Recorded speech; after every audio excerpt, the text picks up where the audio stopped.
मोदकं सदा विमुक्तिसाधकं कलाधरावतंसकं विलासि लोकरक्षकम्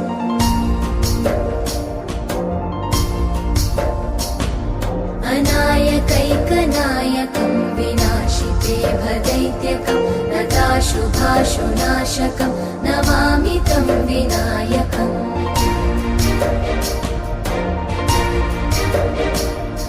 न तेतरातिभीकरं नवोदितार्कभास्वरं न मत्सुरादिनिर्झरं न ताधिकापदुद्धरम्